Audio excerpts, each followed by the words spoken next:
This is WWE superstar Drew McIntyre, and you're listening to the WWE Podcast. The champ is the one that everybody wants, me. Becky Lynch is going to WrestleMania. Claymore! Austin 316 says I just whipped your ass. This is my iron. You're going to acknowledge me. Hey everybody, welcome to the WWE Podcast. It's Tuesday, April 23rd, 2024, as we are creeping closer and closer, just a little bit over a week until Backlash in France. And this past Raw, we had a lot happen, with the draft coming next week. You wouldn't think that this would be a very eventful version of Raw because they're trying to reset next week, and this would be just by the numbers, kind of hold the ship steady type of show, and that was not the case. I think we got a very good show here that emanated, I think it was Cleveland, Ohio. Very good show, eventful show, and there's a lot to talk about that we'll break down in just a minute. But tomorrow, guys, is the mailbag. If you want your emails read, head on over to your email and send me one at mailbag@wwepodcast.com. I know there's also some patrons that I missed last week that I will get to at the beginning of the show tomorrow, so look for that. But speaking of patrons, I'd like to welcome a few that have joined us, and that is Susie Harbin, Andrew Lucido. Thank you guys for joining us over the last couple of days. So why don't you guys join them? If you haven't already, head on over to patreon.com/WWE Podcast, because there's a lot I think we offer there for a very small investment on your end, starting at $1 a month. But there's also a 7-day free trial available on Patreon and on Apple Podcasts. So both of them offer ad-free experiences with a 1-week free trial on both. Now, let's get into the nitty-gritty of Monday Night Raw. I feel like there's a lot of places we could start.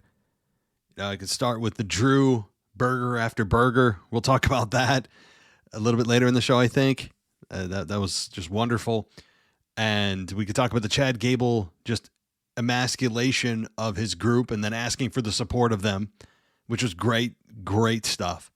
But I think I'll start with our new women's world champion, and that is Becky Lynch. Rhea Ripley obviously had to relinquish the championship because of her injury, and it was sad for her. I felt for her. She just had begun the real run of her career. It's finally at a point where she feels like she knows who and what she is, where for the first part of her career, it didn't. It felt like she was still trying to find herself, and now she's found herself and her gimmick and everything else, and in ring, it's all coming together, and bam, injury. Now, I think anybody that is thinking this is a work, it can be put to bed at this point. There's no way this is a work. No way. It just makes no sense. And even if it was a work, how is she going to reclaim her championship? You can't. It's already been vacated and we have a new champion. So now you got to challenge for the belt. Why would Rhea go through all this just to have to challenge for the belt she just had? It makes no sense. So this is not a work. So I think, again, that's put to rest. But I think we have a champion now in Becky Lynch that is a bit polarizing for some. I think generally the fans feel okay about this. I think that fans are kind of like, oh, okay, we know what to expect here.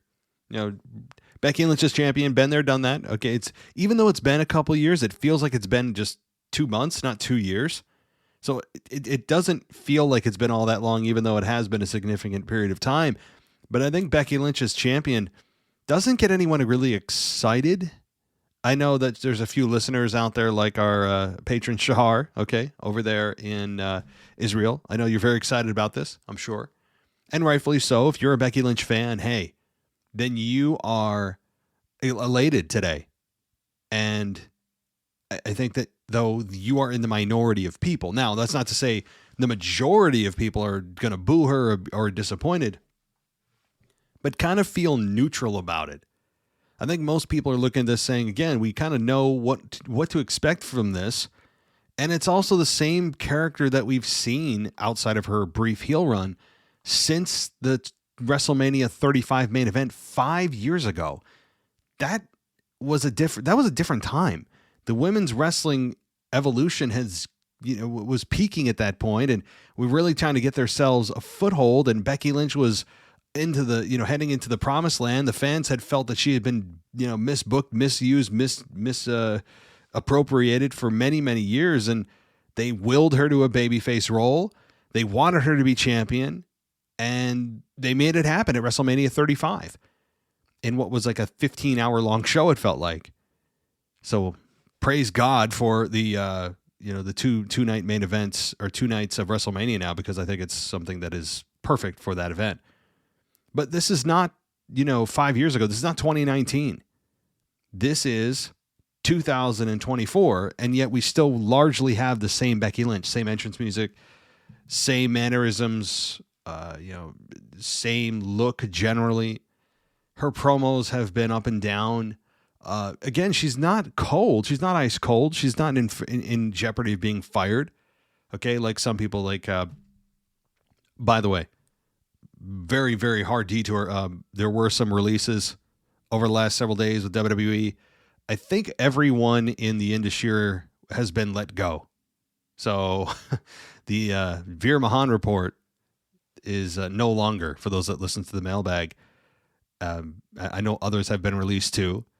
And maybe we'll talk about that on the mailbag tomorrow. But my point about Becky Lynch is she's not in danger of being released by the company. She's still a very valuable asset. She just doesn't feel exciting. Now, it came down to her and Liv Morgan. Liv Morgan has been the number 2 for a while, and she nearly won the match.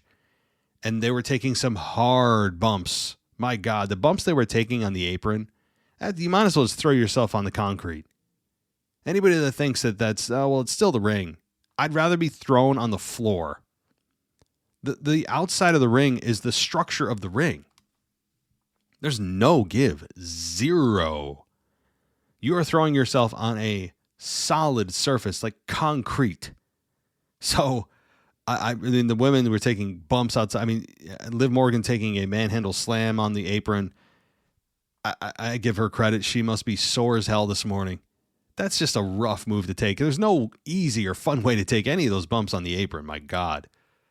But Liv Morgan nearly won. She didn't. We have a new women's champion, and it looks like they're playing the long game here with Becky Lynch. And usually when you have a babyface lose a belt, it'll go, because of injury, it'll then be supplanted to another babyface. In this case, it's kind of weird because you have Rhea Ripley, who has been on paper a heel in a heel group, but gotten a babyface reaction for several months now. So you could, I guess, call her a babyface. It's a unique situation with Rhea Ripley, where she has been such a fun character to watch in the Judgment Day for so long, even though most of the time the Judgment Day as a whole, as a group, gets booed. Rhea Ripley has been that bright light in the group that the fans continue to cheer for. And so you could say that this was supplanted from one babyface to another in Becky Lynch. But again, Becky Lynch doesn't have that organic support anymore. No one is sitting there going, oh my God, I shouldn't say nobody. Most people are not sitting there going, I can't wait to see what the next Becky Lynch title run looks like. Who's saying that? I mean, we know what it's going to look like. We know what it is. We know she's the man. We know, we know what she's about. We know her sayings. The man has come around to all these things. We know this. It's just kind of more of the same. But here's the thing.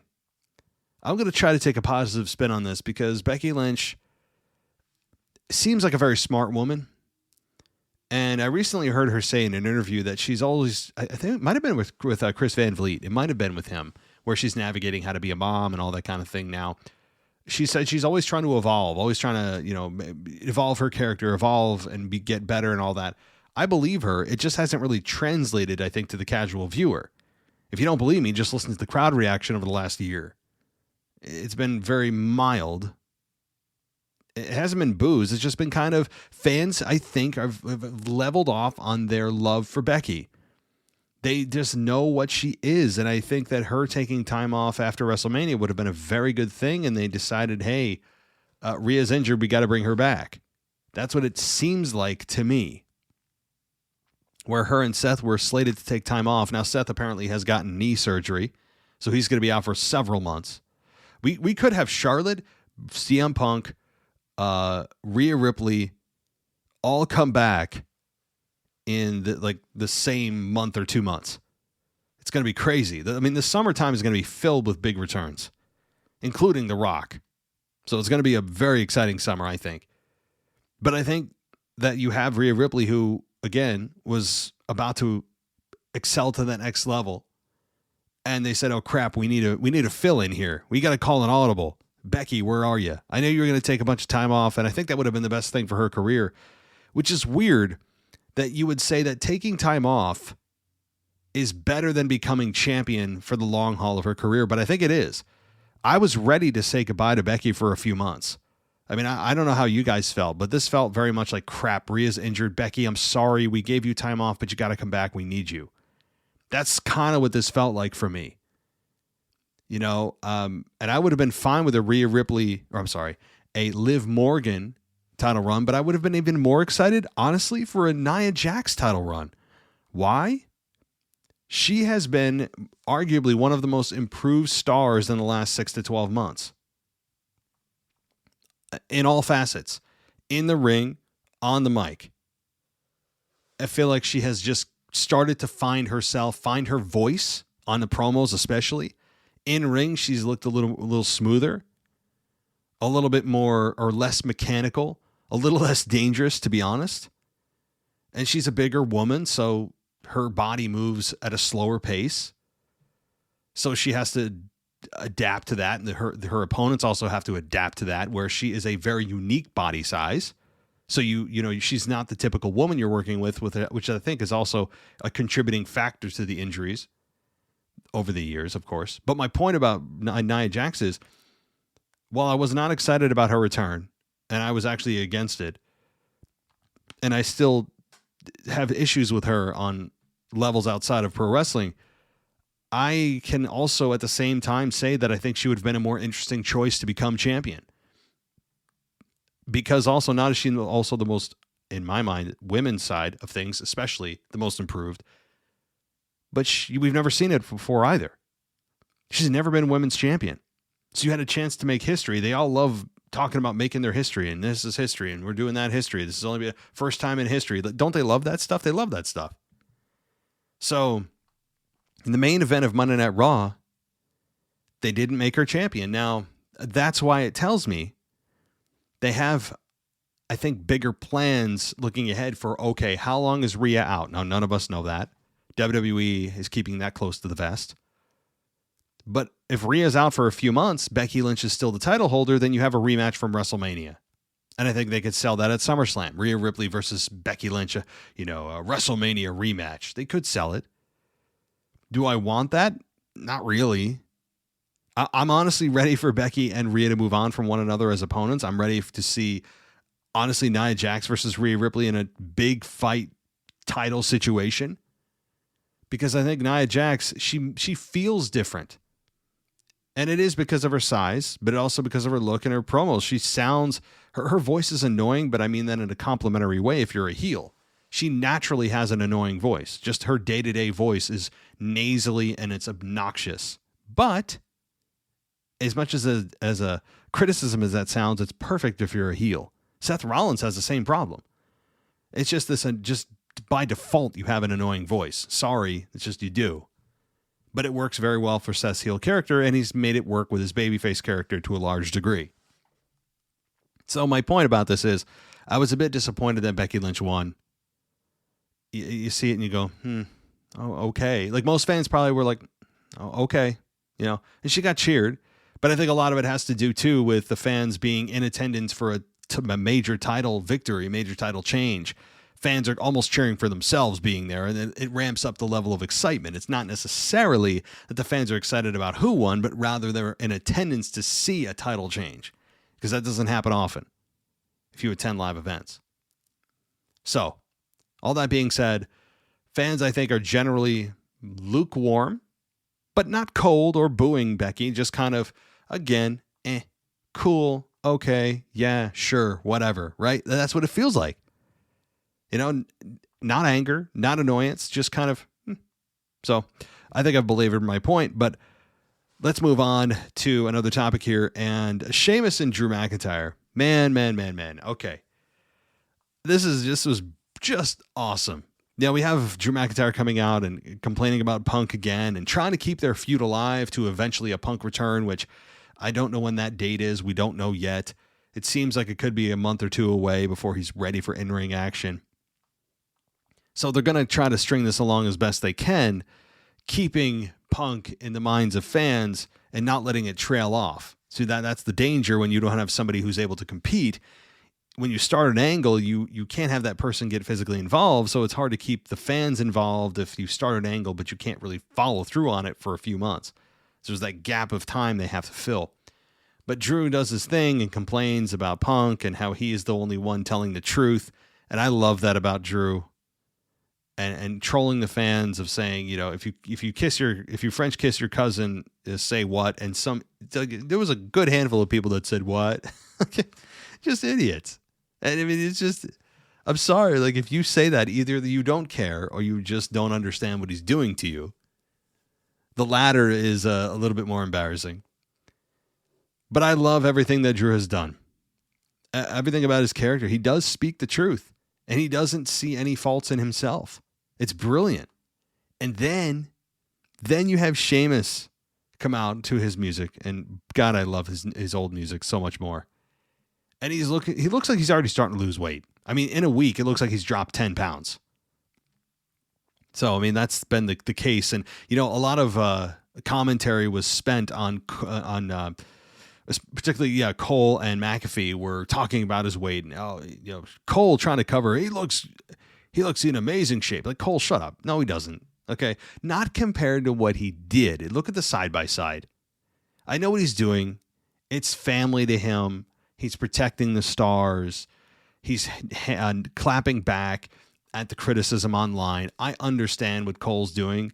But when Cole said Sheamus looks like incredible shape, it's like, Cole, stop. Like, I love you, Cole. I do. I think he's an unsung hero in the company.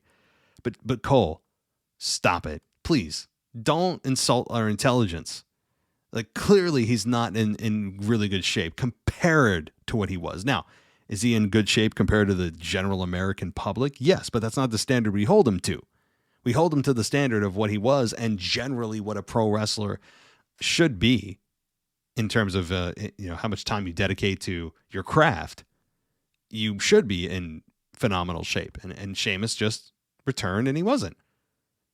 So Cole just blatantly lying or believing his own lie.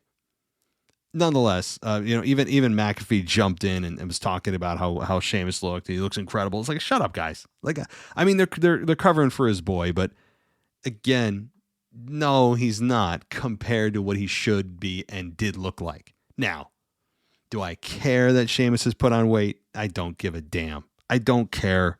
It means nothing to me other than it's a talking point for a lot of people. I'm only bringing it up because of the announcers who are blatantly lying to us. Again, fine. But the best part about this wasn't even that.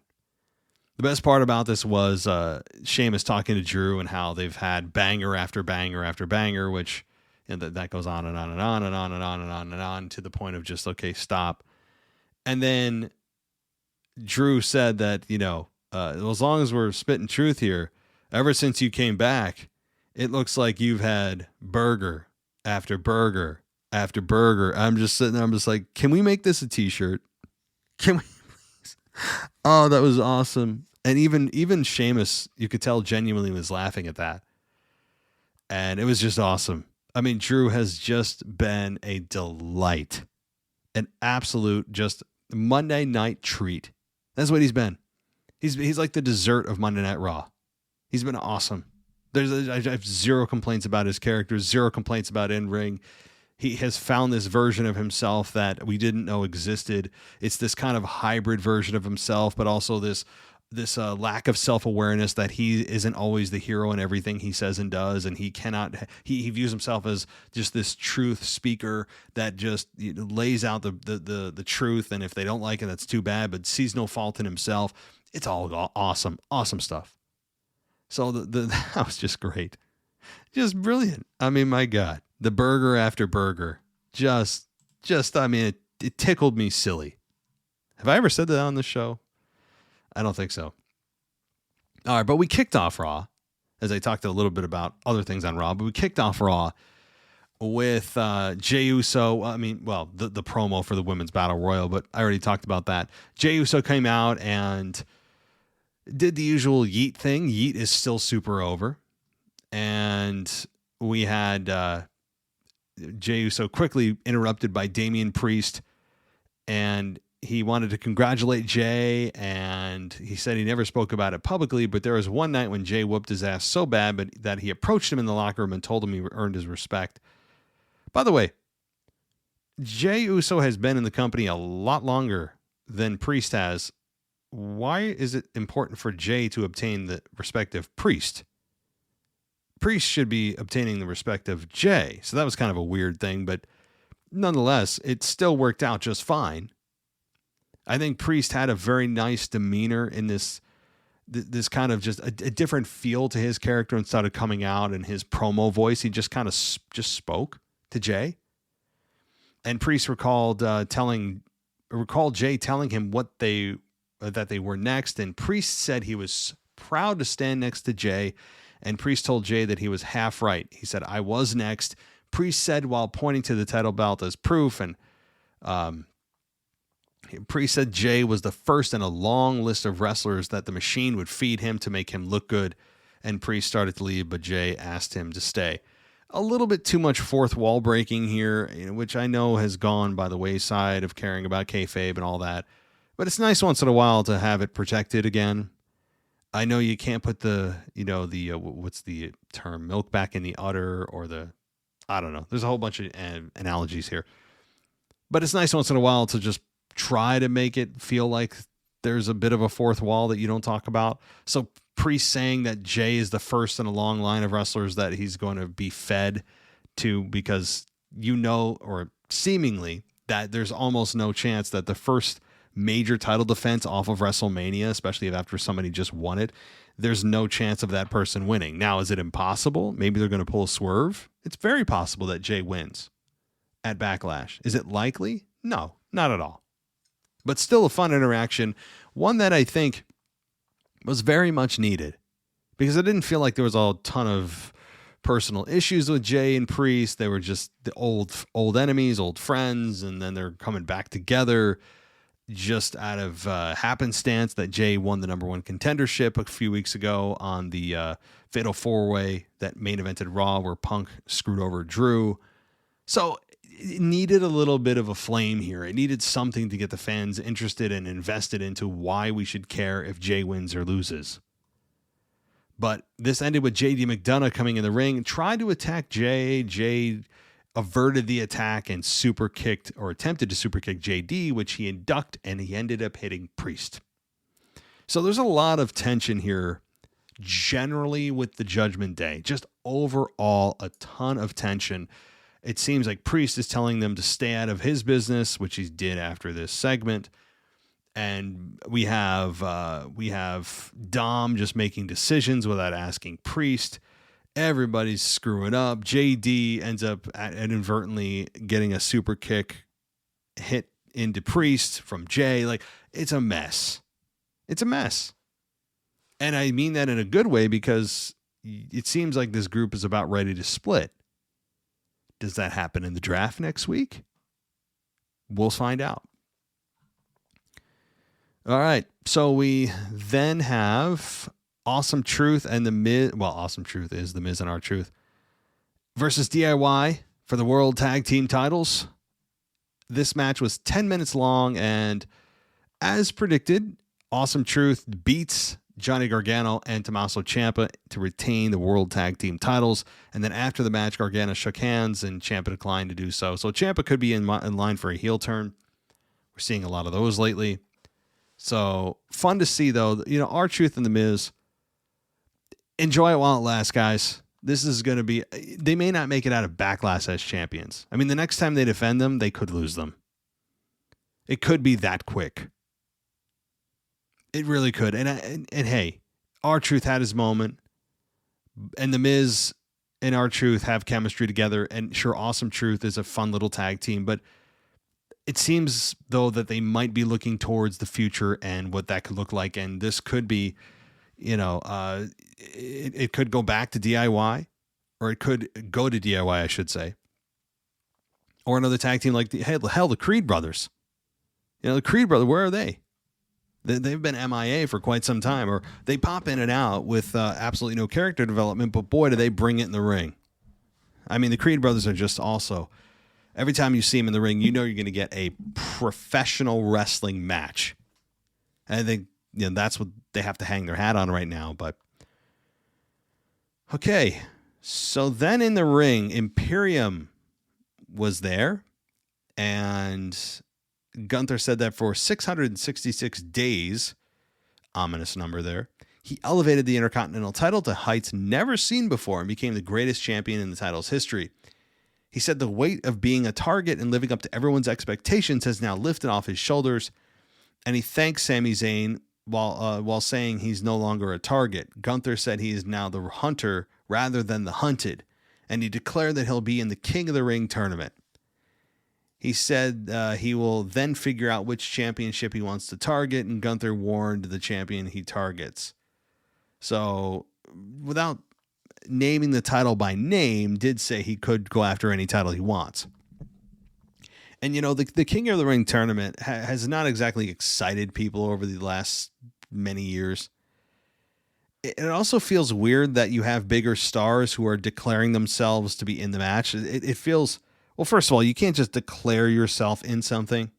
I mean, if you're able to declare yourself in matches and then it just happens, well, if declaration is a way to earn a match and it's an automatic pass, then why wouldn't everyone just say, next week on Raw, I'm declaring myself in a world title match with Damian Priest? I mean, why is it select matches that they can just declare themselves into? I mean, the Rumble is the biggest offender, and now we have the King of the Ring tournament that is being just got to have a declaration. As long as, do you have a declaration? All right, come on in. How do I get one? Well, you just say it. I know. Some people don't care. Most people don't care, but it's a little bit. It's obnoxious to me that you have something like this where it's very pick and choose how you just get in a match like this. However, it's no longer the Queen's crown. We can just effing say Queen of the Ring, which is what it should have been from the get-go.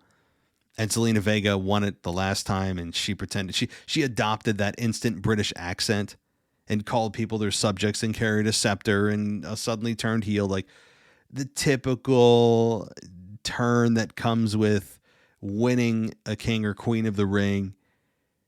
And I hope they don't do that this time. And also, having these big names enter, it's a bit of a double-edged sword.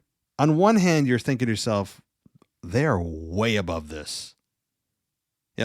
Way above it. Didn't Drew say he's in King of the Ring as well? And Gunther too. So you have two major stars already declaring themselves in the King of the Ring tournament. And that's interesting again, because you have two massive stars in there that don't need this victory at all. Because King of the Ring traditionally has been an informal message to the fans about who they view as their next bigger star or a potentially big star over the coming months and years. It's a sign of where they want to go. Much like the Andre the Giant Memorial Battle Royale that has all been but forgotten. But it is kind of like that. There's no real prize other than you get to play dress up every week if you want to carry a scepter and wear a cape and, pretend it's Halloween for 52 weeks of the year. I mean, that's really what that's become. So, on the other hand, while I complain about it, it also does add prestige and meaning and value to the tournament that has been usually subjugated to younger talent, underutilized talent, and then you have to pick through and sift through who you think they might have win to then push them to the next level, whatever that may be. So it is a bit of a double-edged sword here. However, that's not the point of this segment here, because we did get beyond Gunther telling us that he's warning everyone. The New Day comes out, And Kofi and Woods. Woods boasts that he is the reigning and defending King of the Ring. Again, not a flex there, Xavier. Not a flex at all, as the kids would say. No cap. It's really not. It's not a flex. And also being a multi-time King of the Ring, that they say Bret Hart's one of the only ones or the last one to do it or whatever the stat was. So the Hitman, which like back then there was a different prestige to King of the Ring. We know the moments that have come out of King of the Ring, and you notice the only moments that are significant that they put out there for the men's side of things are the ones they recycle every time they pull the tournament up, which is King Booker, which was a lot of fun with Queen Charmel. A lot of fun. I really enjoyed that. You have Kurt Angle. There's a big shot of a Kurt Angle. And the number one, which is Austin 316, that was birthed at King of the Ring 96. Like, that's it. A little bit of Triple H too. But they're still pulling on clips from 25 years ago plus to make you care about the King of the Ring. And now, to be fair, King of the Ring has not been an annual event. There are sometimes multi-years over the last 20 in which they don't do it, forget about it, and when they do pull it out of their ass, it usually is something that is just for novelty. There's no real prize to be won. Other than, again, if you want to just magically adopt a British accent and sit on a pretend throne and play community theater for the rest of your, not career, but the rest of the year. However, you guys, I think you know what I'm going to say here, right? Because Woods said Gunther was a pretender to his throne, and Woods said he intended to cement his legacy by becoming a two-time King of the Ring. Again, I would not put two-time King of the Ring winner on my resume because it doesn't have that cachet. It doesn't have that kind of value that you think it does. No one is aiming for two-time King of the Ring. Tell me somebody that is saying to themselves, man, my goal next year, hey, I know I've won King of the Ring before, but wouldn't that be awesome if I won it twice? No one's saying that because it doesn't matter. At least it didn't under Vince. We'll see what Triple H does with King of the Ring. Got to remember, as we're told every 5 minutes, it's a new era. So in case you didn't know, it's a new era. So Gunther said he would reestablish the image of King of the Ring. And while Woods remembered as being a weird guy that won accidentally and covered himself in gold, and Kingston and Woods mocked Gunther for having no gold of his own, there was an easy comeback to Woods here. They started going off in their weird, 14-year-old selves about he lost his gold and all this stuff. I would have said, hey, Woods, when's the last time you even carried gold? That was right there. Like, bruh. And they're doing their terribleness. I put this on X, and I mean this wholeheartedly. I'm serious. How can anyone watch the New Day and not get secondhand embarrassment within about 12 seconds? If you don't feel embarrassed watching this, then I don't think you actually like professional wrestling. I understand there needs to be a little goofiness, a little comedy. I understand that they are trying to be a little bit of everything to everyone. There's drawbacks to that because you don't specialize in one area, and you're not you don't become an expert in one area when you're trying to serve multiple masters. That's beside the point. Because what the New Day bring to the table right now, as I've said for years, is pure embarrassing content. You can't tell me that if you had a friend over and that you were trying to get them into wrestling and this segment comes on and you're sitting there on the couch with your friend and this segment comes on, that you aren't completely mortified by how awful this is. And I understand that Woods is very good in the ring. I understand Kofi's good in the ring. I get that. Their characters are like from my personal hell. Maybe some of you feel the same way too. Just everything about them is so off-putting. It's not funny. I don't even think if I was 13 years old, I'd even find this funny. They are just, I don't even know what to say about them. I feel embarrassed even thinking about it. I feel like I'm blushing, sitting here, embarrassed Embarrassed to be a part of the product watching this. I know that sounds extreme, sounds dramatic, but it's been going on now for 10 years that this group's been formed? And thank God Big E is in the hair. He never made it any better. Outside of his kind of singles run that turned out back into a singles run, that turned back to a singles run. But when he was with the New Day, Big E didn't help. He was Mr. Gyrating all the time. And they're still doing the W. They're still hip swiveling. Are we still doing this? Oh, he's going on in one of his rants. Yeah. New Day's awful.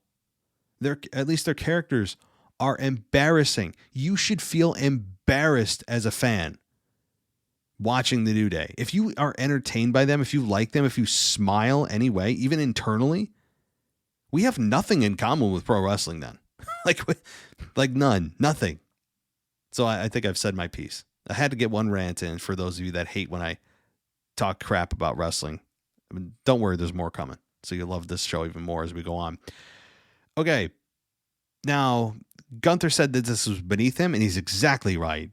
I mean, you talk about somebody that just oozes respect for the business, and then others that are just complete clowns of the brand. You couldn't be more diametrically opposed. But Gunther told Kaiser and Vinci to take care of business, and we got New Day versus Ludwig Kaiser and Giovanni Vinci. That was a good match, but I mean, it wasn't anything that really anyone's going to remember. Why? Because the end of this was the New Day winning, and then having the New Day, or rather Ludwig Kaiser, turn on Giovanni Vinci in a brutal way. Coming back around the ring after security was there to hit him with the drop kick into the stairs was also a lot of fun. The crowd chanting "Holy S." Really? Yeah, how are they still? Have they ever seen an extreme moment in professional wrestling? Like, ring steps are the things that do it for you. Hey, your standards. I mean, if you enjoyed it that much, I mean, cool. It just wouldn't have been something coming out of my mouth, I guess. If I saw someone get their, the head kicked into the steel steps, I wouldn't have said, "Oh my God," right? A lot more extreme stuff. However, on the flip side, the positive side, see how I'm trying to be positive too? It did add to the moment. It made it feel more important, even if I think the chant was a little bit ridiculous. It did add to the moment. And Giovanni Vinci is now a babyface because he got blindsided. This was an attack ordered by Gunther. We got confirmation of that after Ludwig Kaiser went back through the curtain. So it is confirmed that the orders did come down from Gunther. And I just don't know what they're going to do with Giovanni Vinci, though, who has said about 3 words total in his career. I don't know if they think they see a big star in something that we don't. Maybe. Let's give this guy a chance. Hashtag give Giovanni a chance. Seriously. I mean that in half of a mocking way. But, before we all pass judgment on him, let's see what they do with him. All right. We then have the McIntyre and Sheamus promo, which, again, as I mentioned, the burger after burger was a lot of fun. And, again, the whole fat shaming of Sheamus. The last thing I'll say in this, if you cannot take criticism and the company can't take criticism from the paying customer that dump millions of dollars into the company every single year, and they can't take criticism on their stars that are in the public eye, voluntarily being public figures, and they can't take the criticism and they feel the need to clap back. I mean, I understand the need and want to do that. You're protecting your talent. You're protecting those that are in your family. I understand that. But if anyone is actually angry about the fans doing this, then I don't understand how your brain works. Because if anybody's in the public eye willingly and you do this for a significant period of time, are we only supposed to say nice things? If we see something that we don't like, and I'm not saying Sheamus's body fat increase specifically, I'm just saying generally, just if anyone can't take criticism and you're in the public eye willingly, you're in the wrong place. But we got Sheamus versus Shinsuke, and Sheamus didn't look like he missed a beat. He beat Shinsuke in 11 minutes. And McIntyre didn't get involved, which is also a nice change. You know, he thought McIntyre was going to do something, screw someone, and he didn't. He didn't at all. We then got backstage Bronson Reed attacking Sami Zayn after an interview. So big Bronson Reed, is now targeting Sami Zayn and the Intercontinental Championship. So I have no issue with this. I mean, fresh matchups. That's what I look at this as. So now we get Gable, who was in the ring with Otis Tozawa and Maxine Dupree, and the crowd was booing him pretty hard, and that was really nice to hear. Gable said that Zayn has had a rough couple of weeks, but what he did to him was justified. He said he could accept losing to Zayn, but he accused Zayn of rubbing it in by bringing the belt over to him while he was down, and he found his wife and rubbed it in more. And he said Gable said it should have been him at WrestleMania, and he wasted his time training Zayn and a bunch of freaking losers. Gable asked Tozawa if he had a problem with that, and Gable told Mr. Funnyman that he does his little dance and racks up loss after loss, and then told Dupree she's as pretty as a princess but dumb as a box of rocks, and Gable gave her everything and got nothing in return. And he told Otis that he's his prized pupil and number one guy, and said, quote, "You have proven yourself beyond the shadow of a doubt to be the biggest disappointment of them all." And then he said that they all signed up for the Academy to get honest feedback, and he told them to get on the same page and know that from now on the focus is on him. We're all going to win the Intercontinental Championship, my Intercontinental Championship, together, and you're going to help me no matter what. And he made all of them say no matter what, and specifically Otis saying no matter what. And then he exited. This was great. Again, a narcissistic-filled promo that was believable. Gable delivered on every level. This is fun. And I would have been fine with Gable staying a babyface. I wasn't sitting there going, oh man, he's kind of stale. And no, I love the Gable babyface. He's a very easily likable guy. Undersized, great in-ring wrestler. He doesn't have an annoying voice. Olympic athlete. Like, he's got all the credentials and the look and the feel of an underdog that you want to cheer for, but he was able to turn it on its head and make you hate him. He berated everybody, calling Maxine Dupree stupid, essentially. Even though she's pretty, she's stupid. He didn't say that exactly, but that was the implication. Tozawa is just this loser that dances and then loses every match he has, and then calling Otis a complete disappointment. And then also at the same time, right directly after he berates them all publicly, then makes them pledge their allegiance to him to win his belt back, that it's now going to be all about him. I mean, it's just crafted from brilliance. This was great, executed to perfection. And you do wonder how long it's going to take before Otis snaps or Tozawa leaves or Maxine leaves. And credit to all three of those men and women too, because they all were there still with him, but you could read the body language that they're there reluctantly. And that was also a lot of fun to watch. So this was just great. Really fun to see Gable as the new heel here, and in the suit, of course, and seeing how long he can string along the Alpha Academy before they end up turning on him. So good stuff. All right. Then we have Nia Jax backstage, and she said there would be 14 women and one monster in the match, and called herself the monster, and she would eliminate all of them. It didn't happen. We got Ricochet and Andrade versus Santos Escobar and JD McDonough. A longer tag match here with 12 minutes and 40 seconds, where Ricochet and Andrade beat Santos and JD McDonough.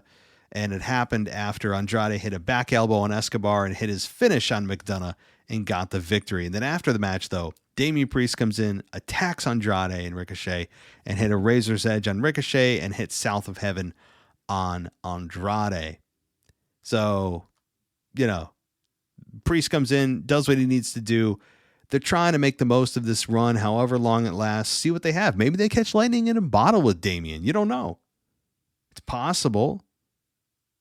Even though most of us do look at him as exactly what Drew said last week, and that's a transitional champion, it's still not out of the realm of possibility that we actually catch lightning in a bottle and he starts to catch fire, and we all are going, hey, let's continue this run.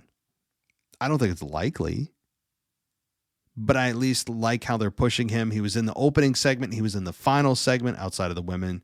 He's in the men's main events, quote unquote. So, this is just a really good deal here. And again, Jey Uso saying he wants to live up to his name. I agree.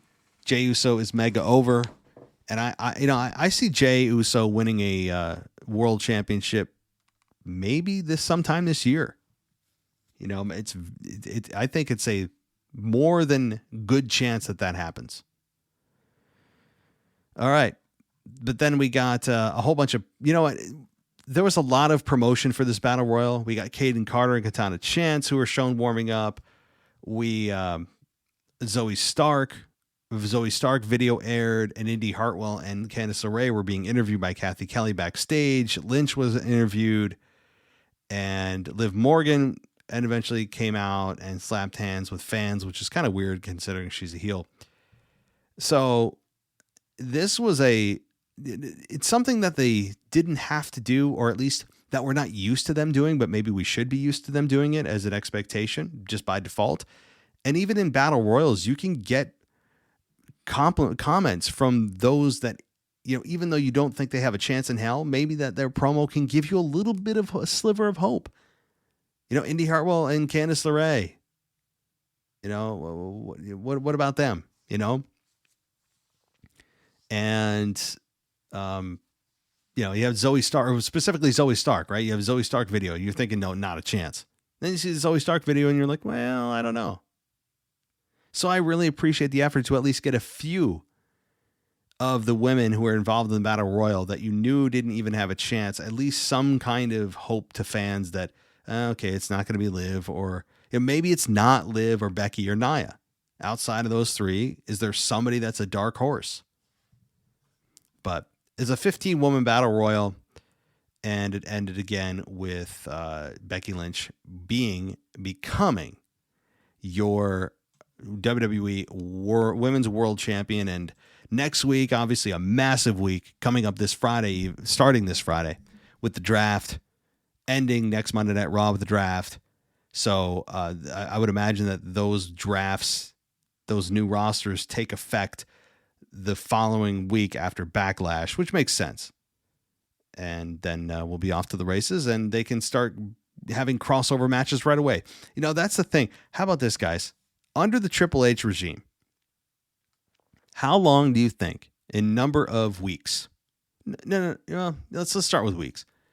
Do you think it takes before they have someone from Raw go to SmackDown or someone from SmackDown go to Raw? I'm not talking announcers. I'm not talking even GMs, right? Like Adam Pearce and, the SmackDown GM. No, Nick Aldis. I'm not talking about them. I'm talking about the wrestlers. How long does it take before they violate their rules? Last year, it was like 0 weeks. It was like the day that the roster went into effect. We'll see this year. Maybe Triple H has a little bit more respect for the draft. But I don't know. I have my doubts. So that'll do it tonight for the weekend review, or the Monday Night Raw review. You guys can catch me on the ad-free version of the show at patreon.com/WWE podcast. You can also check us out on Apple and hit that subscribe button and go ad-free there. And tomorrow I'll be back with the mailbag that is sure to be a lot of fun. I'm going to try to catch up on old messages, maybe even try to get to those old voicemails, those old crusty voicemails that are sitting in my my voicemail box that I can dust off and hit play on for you. But of course, if you have new voicemails, I encourage you to still send them. I do make an effort, and I do try to prioritize patrons, even though I always miss them. So I miss a few somehow every week, and I don't know how the hell I do it. But all right, that'll do it for me, everybody. I appreciate all the support. Continue to hit that follow on whatever social media platform that you can find us on. And also, I'm on X. If you guys want to follow my tweets, you can do so at wrestling_audio, which really you can just search the WWE podcast. We're also verified. All right. Thanks, everybody, for listening. I'll talk to you next time. Thanks for listening to the WWE podcast. Don't forget to subscribe on your favorite podcast app so you don't miss a show, or head to WWEpodcast.com. And for all of these shows ad-free, head over to patreon.com/WWE podcast. Until then, we'll see you next time.